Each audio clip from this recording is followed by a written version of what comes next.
Hello, y'all. This is Coach Lindsay from the Jackass Podcast. You are listening to the Jackass Podcast. It's going to be episode number 18. I will figure out what the title is later. Today, we're going to talk about stuff with government shutdown again, unfortunately.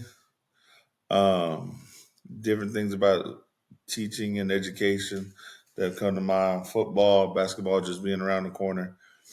And and some of the pains of actually being like a coach and a teacher to a point. That one will probably hit both. Um, so why do we still have to keep talking about this? Why is this the only news when it is pertaining to the government? I'm wondering what jobs are struggling. Jo- God damn it, cat. Jobs not being paid in the government shutdown.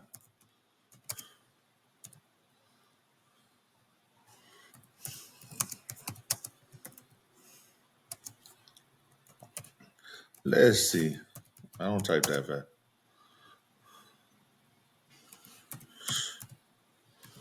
No. What does it say? Federal employees deemed non-essential are furloughed and do not receive pay while work. Who's working departments like NASA, education, and art, and without pay. Essential reporting includes active duty military, law enforcement, TSA, federal prisons. All right, so you furlough people in like NASA, education, and they have to wait to even go back to work. They can't even go to work.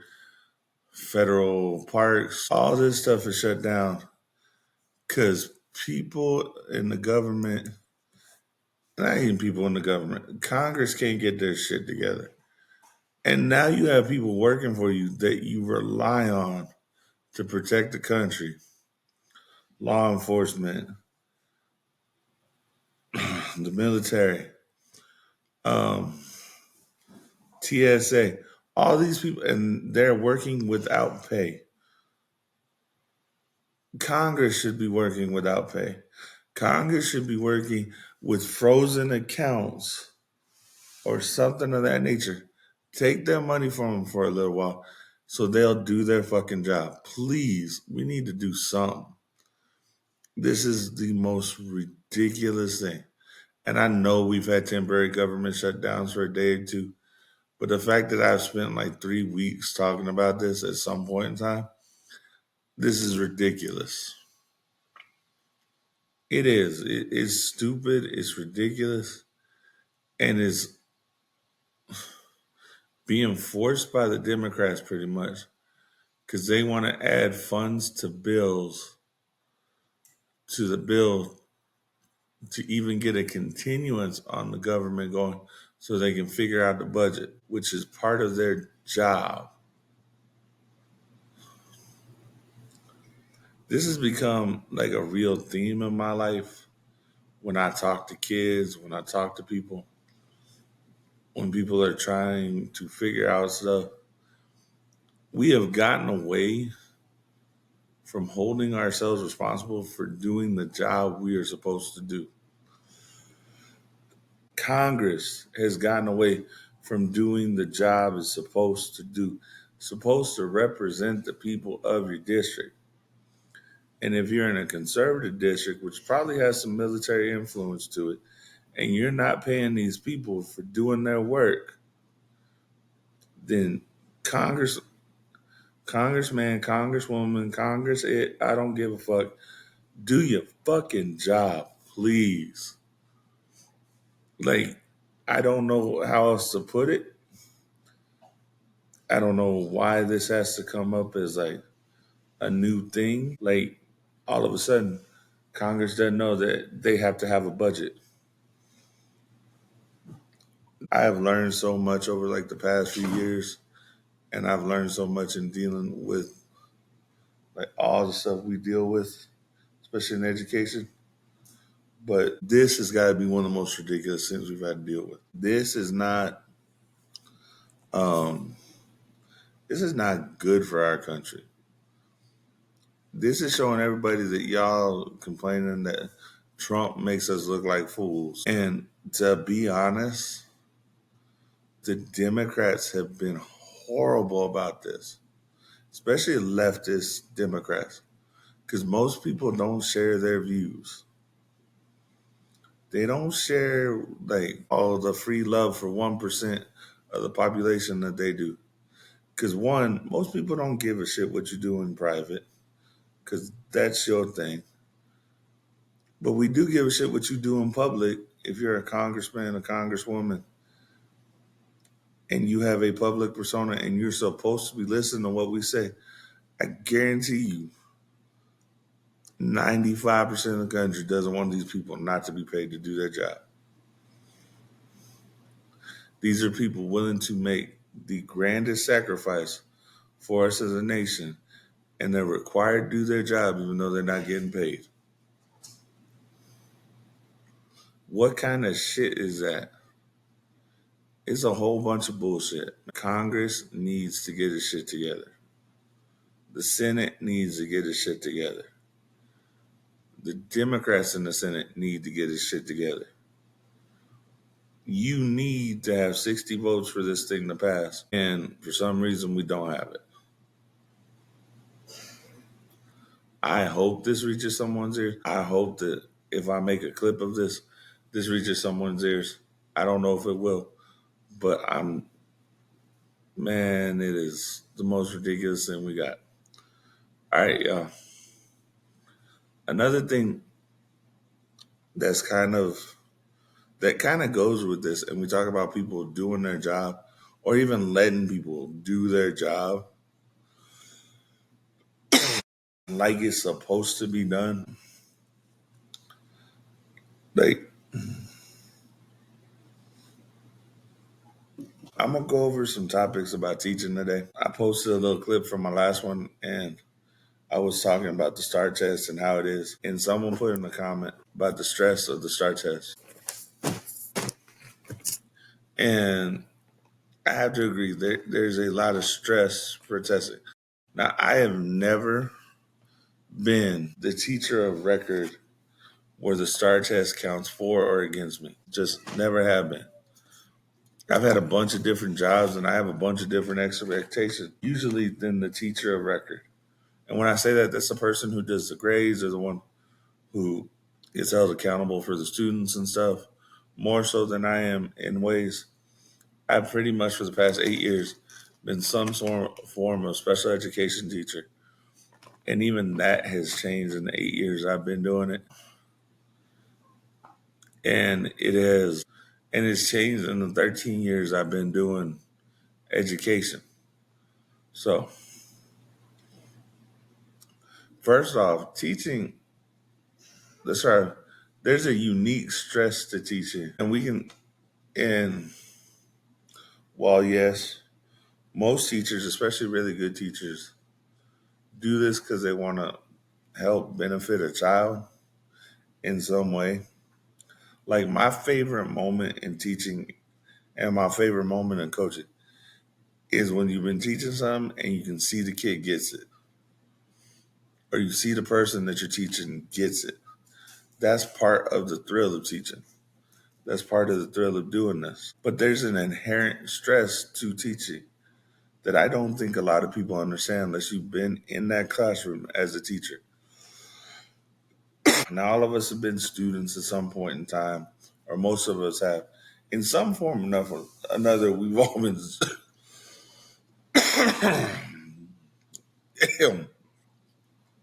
we've all been students in a classroom of someone. And we all judge the teacher and we all do this. But when I was growing up, my parents were growing up, and until I decided to be a teacher, until we did No Child Left Behind, and maybe as a kid, this was going on and I just didn't know it. But in all those times, like I remember there was an inherent respect. And I think this has to do something with the culture that we live in now, that we don't that that we view the rebellion against authority to be one of the greatest things ever versus respecting our elders like we should. Because I can remember thinking a teacher was old, but I don't ever remember hearing someone say it as constantly as I hear it at 43. And I've heard it for the past 13 years. So since I was 30, and I know there's a different perspective when you're a kid. 30 seems like it's so long away because it's over double your life. Like when I'm talking about middle school students, it's 10 years away, and you don't realize, like when you're a high school student, that that's really not that far when you look at life, and that it's going to come in a blink of an eye, even though I can say it 1,000 times to kids. But there's inherently something that is lost in the teaching profession because everybody downgrades what a teacher does. First, let's get off with the stress of just running a classroom. Like, like I don't care about lesson planning because lesson planning, if you do it right 1 year and you're teaching the same subject over and over and over again, you can kind of have the framework of that lesson plan every year and know stuff that works and have it in your tool belt of teaching. And I know as a teacher, I may make a lesson plan and see for that particular group of kids, it doesn't work like it did for the last group of kids I had. And that may be going period to period to period a day because I do middle school and want to get up to high school. But that period and that time every day, that's kind of something that we need to think about. So I haven't had a job, and I had like 20 jobs before teaching, where I have that same type of stress that I do as a teacher. Because there's a couple things in this. When you work retail, or you work construction, or you work jobs that you don't have an inherent responsibility for people who are younger than you, who are not of age to make these decisions for themselves. And while they're in the vicinity of you, you're responsible for them. There is a stress that most people don't get. It is it's similar to being a parent in a way. But as a parent, you only have that stress for your children and maybe your children's friends if they're over at your house or the company you keep or maybe family that you have there and those kids like nieces, nephews, cousins. But as a teacher, I'm entrusted with what is basically, for the most part, as a middle school student, 45 minutes to 90 minutes a day for 180 days with your child. And I'm supposed to make sure that they come back smarter and stay healthy in my class. And you have 30 kids in the class on average, 25, 30 kids in the class. Knowing that I'm going to have some knuckleheads in there, I'm going to have a couple really good classes. Like it's going to even it out through the day. But there's this weird stress. And this is just the inherent stress of actually teaching. Forget the testing, forget all the other stuff. Just teaching 30 students for 45 minutes and having to keep them engaged and knowing that some of your lessons are just never going to be engaging for everybody. Very few lessons are engaging for everybody because not everybody has the same threshold or want to learn. That's another difference. I think because it's a crutch that has happened in society. And I was actually talking about it today with parents who are band parents, and we were all comparing that. Hey, we're asked questions, and this is dads talking. Um, we're asked questions, and we're like, you got that phone right there in your hand, or you have a computer in front of you. And instead of typing in a few keys and looking at it and figuring out, you're expecting me as dad to know all of this. But you have this in your hand where you could find out that information. Well, I know. And if it's factual information, I don't see why you have to hear it from me sometimes. And I don't even want to say this is lazy, but you have that ability. Our education system was made for something that no longer exists, but we have people in government trying to tell us what we need to know as teachers instead of giving me the autonomy to see. Because what you need to learn, yeah, the state tells us what we need to learn. Like they give us the what we call TEKS in Texas. It's Texas Essential Knowledge and Skills. And depending on the subject, depends on how many you got. And that's what we're supposed to go by. And you'll have stuff for planning, scope and sequencing, and all that where they show you what it is, and then you have the autonomy to do it in your room and how your room meshes and stuff. And then you have now as a teacher, I also have the other stress of trying to figure out 25 to 30 different personalities in my room. Who am I going to have to watch after?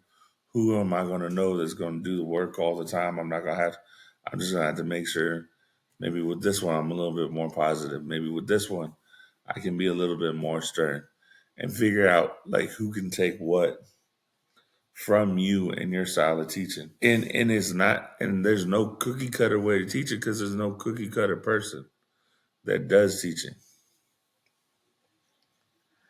Like I know for me, I can get by with being harsher and more realistic because that's the standard I set with my kids for one. And it's also just knowing that a lot of times the kids you get need somebody like that in their life and that they tend to come back even when you have been harsh. But as long as you've been harsh with honesty and not even maybe harsh, but when you've talked to them, it's been with honesty. They tend to trust you and want to come back to you and even later on in life, maybe say hi to you and stuff. And that's always cool.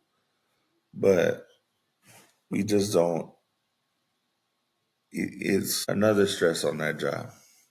Another stress is if I'm in a core class and then I got kids that have IEPs and they have accommodations, I have to make sure I check. Another part of getting to know students. You may have, depending on the class, 5 to 10 kids who have this, and you're like, oh man. It's not like an oh man, you just know this is gonna happen. So you have to figure out all these kids' accommodations, how are we gonna do this? And how are we gonna make sure that because when they have that, that's a legal document that we can be sued for. So we have to make sure that we're doing our job to make sure that they are getting what they need done. This also brings up a good question of like when did society's view of teachers change so drastically? Is it because of like 1% that have done cruel things to kids or have done nasty things to kids and everybody just like and everybody's just like excuse me, everybody's just like teaching as a profession is a joke because maybe they didn't like their teacher. There's such a subjective view on it that I think because we become such an emotional set of people, not everybody, just some, that they get their feelings hurt, or maybe people didn't listen to them, or all this stuff that could have happened. And people are mad now versus so they're taking it out on teachers who they probably didn't have as kids. And you have a whole new crop of teachers coming in. And so we project whatever the hell happened to us in class. I won't say that I always had the best teachers in the world. I had some I didn't like, but I still tried to do the work like they expected me to do. I had college professors I didn't agree with, but that was part of it.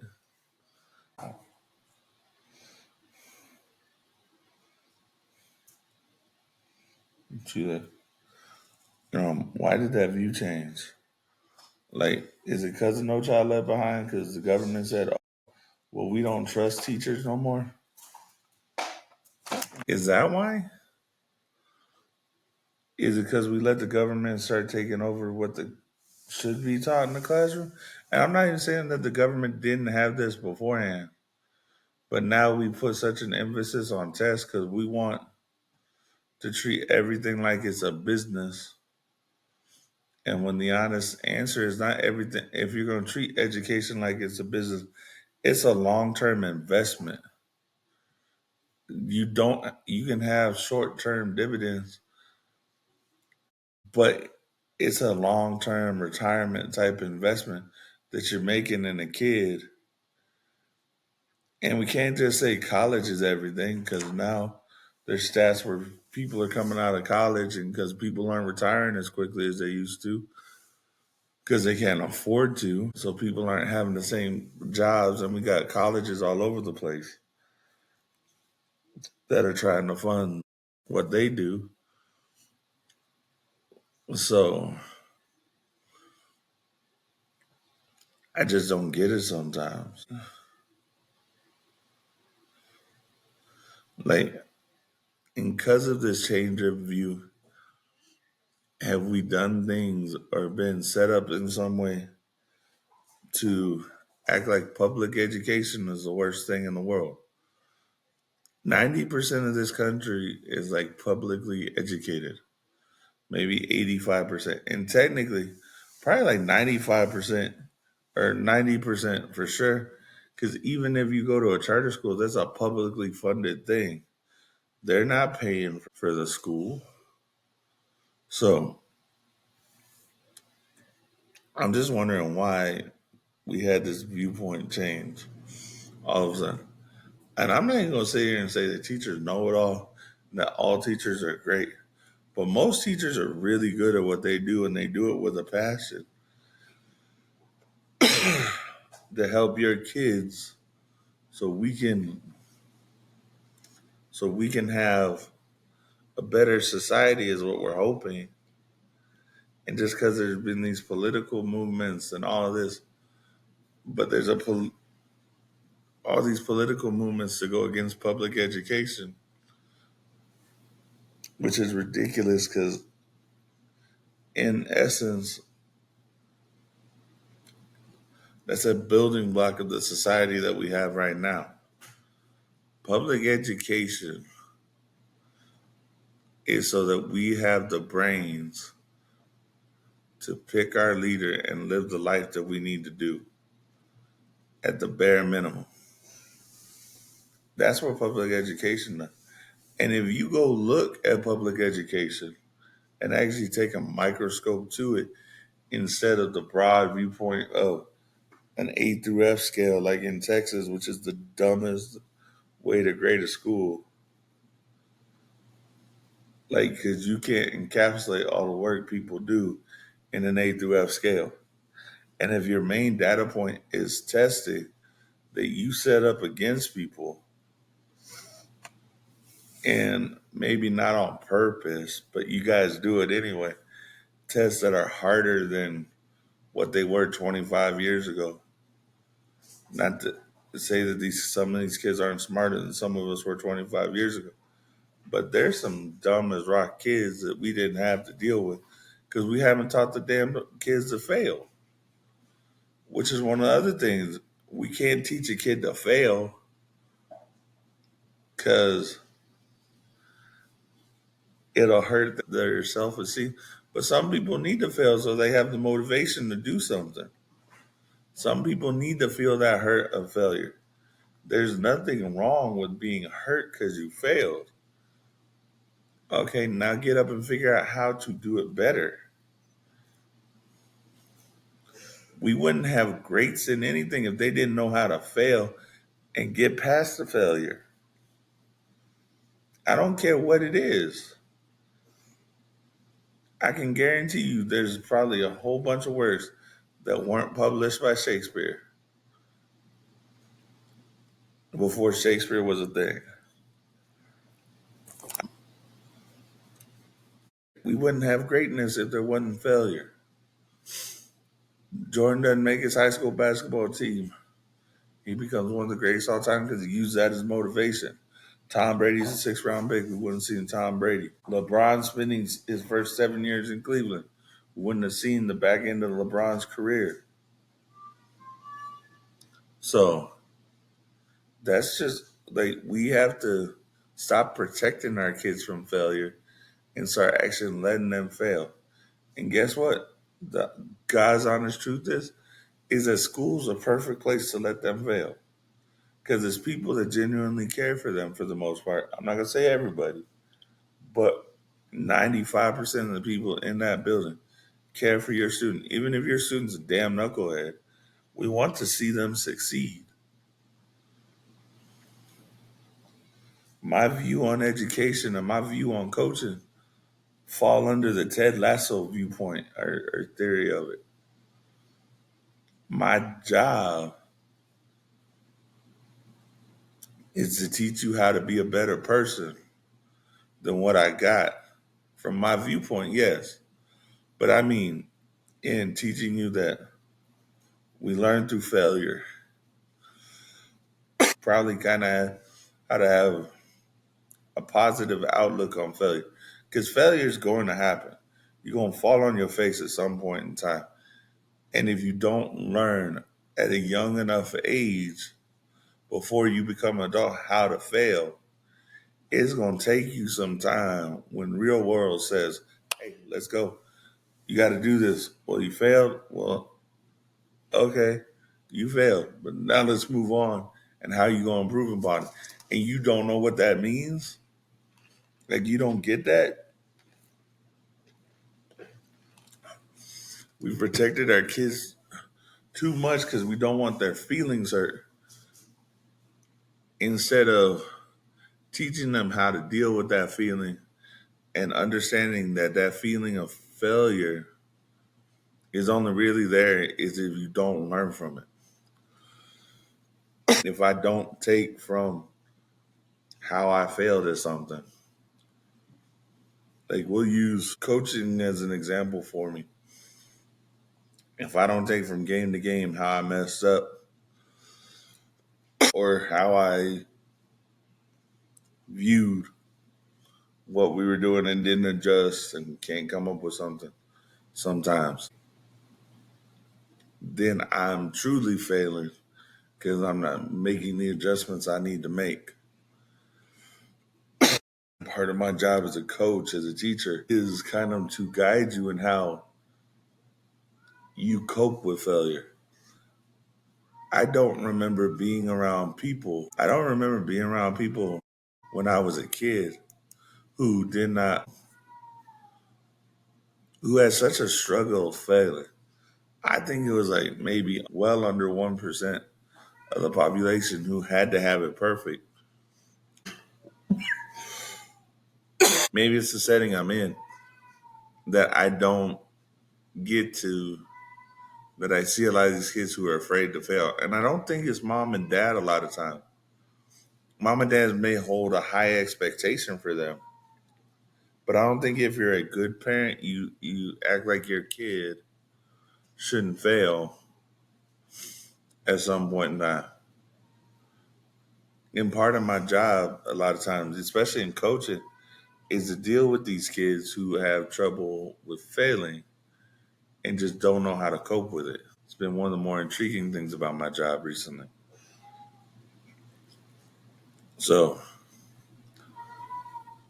with that, with kind of that being said, I wonder if us protecting our kids so much and also us as a community not trusting the community more because maybe we're not all like-minded. All this has affected how your kids view education, how they view people, and how they view who they can trust and who they should trust. Again, parents, if you're listening to this and you didn't realize this, because I know there are a lot of parents out there that realize this, but there's a lot more parents now. Maybe it's still the same percentage, but because of the population growth,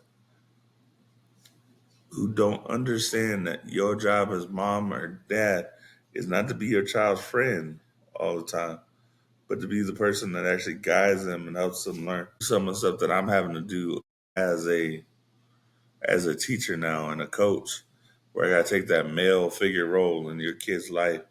I won't say every kid's life, but there are some where I'm gonna be one of those male figures that they remember fondly or unfondly because of how I am.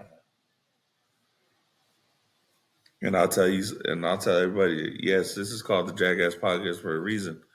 But one of the reasons it's called that is because my truest belief in what I've seen in my life and stuff is that I'm a more common type of asshole that kids need to learn to deal with than the nice teacher that's in there. Not saying that there's not some of them, but the percentage is flipped from when you're in school because our job is kind of protect your kids too, but give them a place where they can fail and mess up and learn how not to and learn how to take the consequences of the decisions that they make.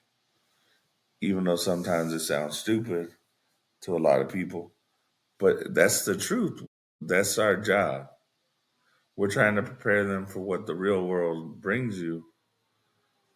And sometimes parents are like, well, that's not what the real world.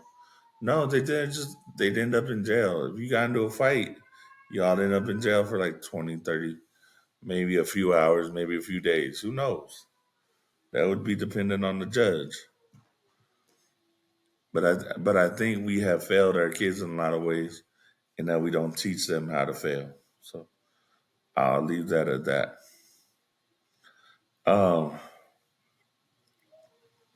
just some quick football stuff. I think I had like a 2-2 week or 2 and 3 week in fantasy football.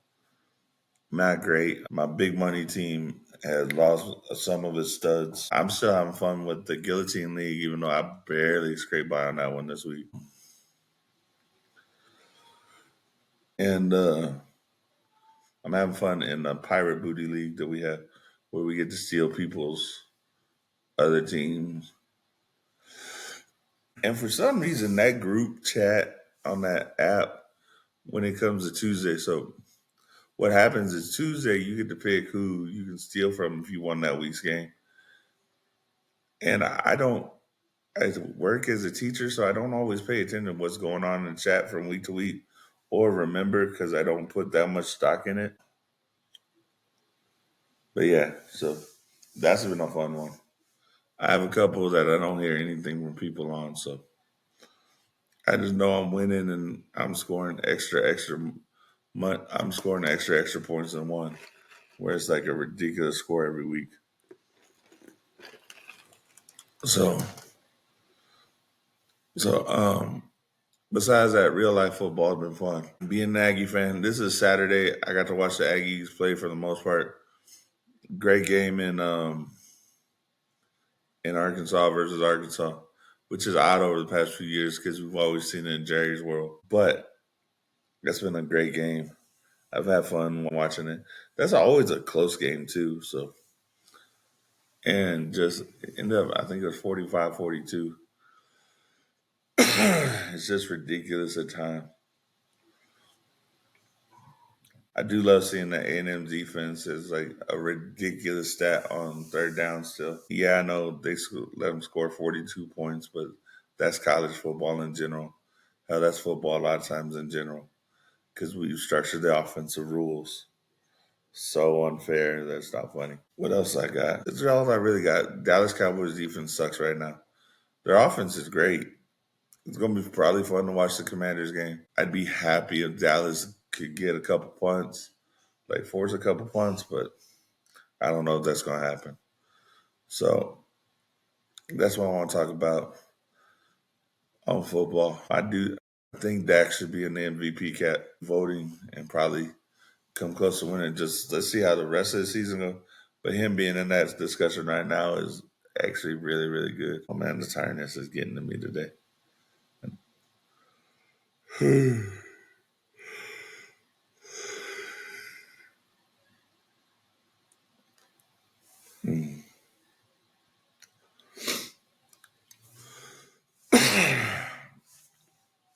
I'm sorry about the cough, y'all.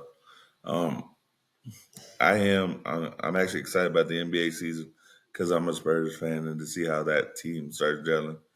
I think they should make the playoffs, probably like the sixth seed. I don't think they're gonna have to do the play in, but they should probably be the sixth seed. I think it's gonna be fun watching Stephon Castle, Wimby, and Harper figure out everything, and Bryant. Oh Lord, the kid Bryant, Carter Bryant. He'll be in the rookie All Star game, and he will probably be an All Star at some point in time in his career. He's going to be a top tier defender. That's going to be fun to watch. And then he's going to get to play with Wimby behind him so he can be really aggressive. Oh, it's going to be fun to watch. I'm excited to see the NBA season. It's usually one of my favorite things to watch. I want to see how bad the Lakers fall off.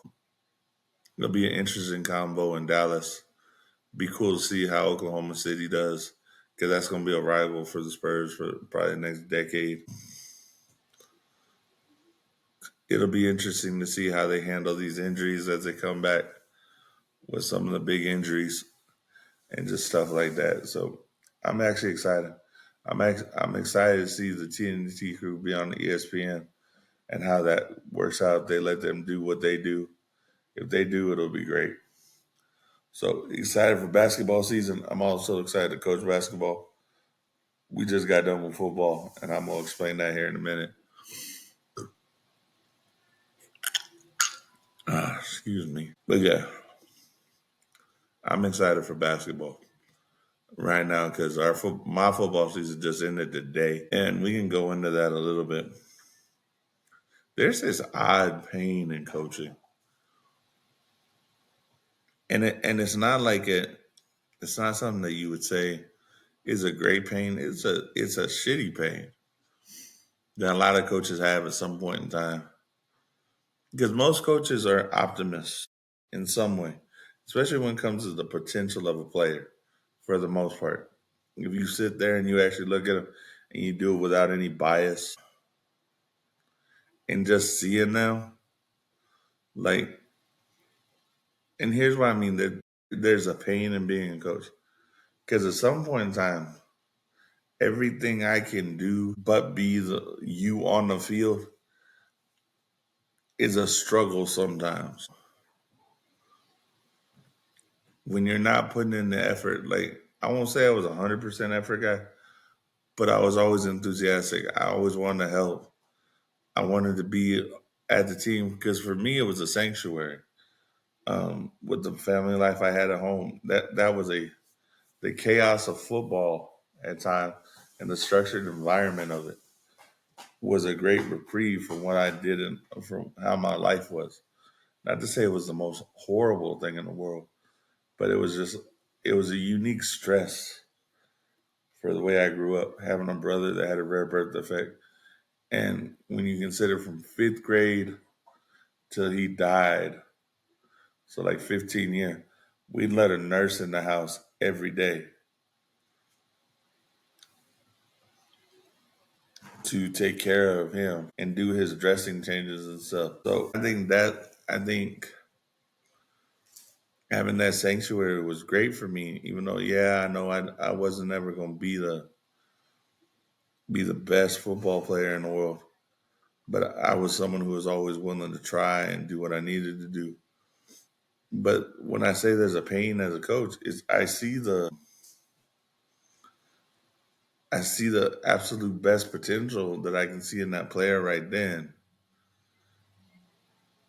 And I can see the group that I put together and how potentially it could be good. And when the effort's not there, and then you see the effort for a series or something, there is a torture there. Like last weekend, I had this torture, and I was pissed when I did my podcast last week.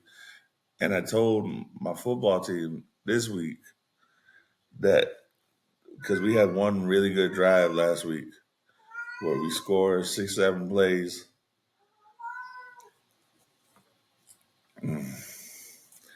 And that series that we did that was so great actually made me mad because it's what I knew they could do, and we could have done it so much more.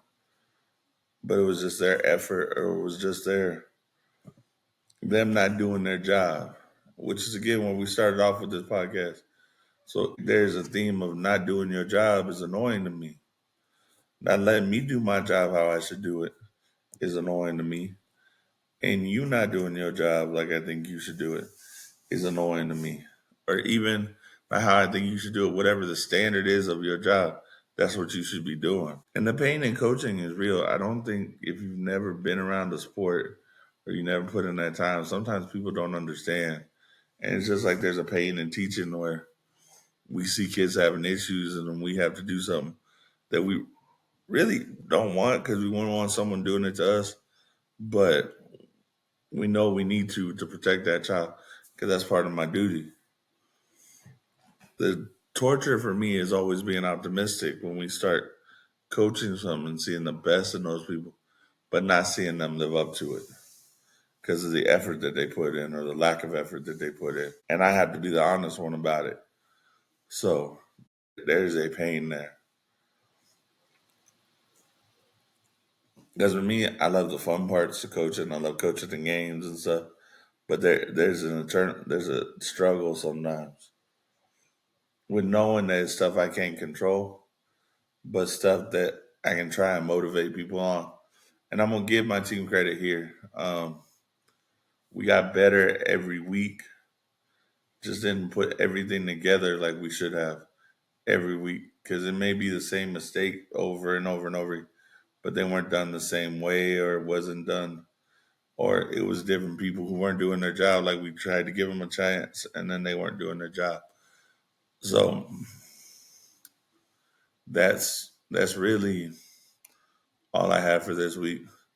I'm gonna end it on this. Please, government, federal government, get your shit together and get the people who need to be paid still paid and people back to working so we can run the nation of the US instead of running into the ground because of egos of people who get paid way too much to do way too little. All right. Love y'all. I'm Jackass. I'm Coach Lindsay. Y'all have a good week. Peace. I'll try again on Wednesday to get it out. I know it's Saturday, but I'm going to try. All right. Jackass Podcast out. Peace.